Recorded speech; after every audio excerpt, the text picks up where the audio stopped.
এখানে এসে মানে যতটা ভালো লাগছে, কিন্তু তার চেয়ে একটা বিষয় খুবই আমাকে কষ্ট দিচ্ছে। তা হচ্ছে এই যে কাকিদেরকে দেখতে পাচ্ছেন?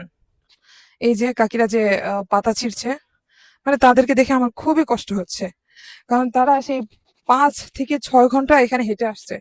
এখান থেকে আরো ভিতরে যাবে ১ থেকে ১.৫ মাইল। মানে সেখানে গিয়ে তারা পাতা তুলবে। প্রতিদিন মাত্র ৳১৭০ থেকে ৳৭৮। তে সেটাও পুরো দেয় না? আহারে! ৩ দিনে মাত্র ৳১৭০ দেয়। এই বিষয়টা আমাকে অনেক বেশি মানে আরকি কষ্ট দিছে। আল্লাহ তাআলা তাদেরকে তারা যে পরিমাণে হুম, সরি, মানে ৩ দিনের টাকা তো না, মানে আরকি তারা ৬ দিন যদি কাজ করে ৩ দিনের টাকা দেয়, তাছাড়া ৩ দিনের টাকা আবার বাকি রেখে দেয়। সেটা দিতে অনেক সময় লাগিয়ে দেয়। মানে এই যে তাদের এই জীবনযাত্রাটা আসলে খুবই কঠিন না? আর আমাদেরকে আল্লাহ তাআলা মোটামুটি অনেক দিয়েছে, যার কারণেই কিন্তু আমরা এখানে আসতে পারছি, তাই না? তো আল্লাহ তাআলা সবারই আয়ে বারাকা দান করুক এবং সবাইকেই যেন খুব ভালো রাখুক। আর অন্ততপক্ষে প্রিয় ডক্টর ইউনূস স্যার একটু এদিকে নজর দিন।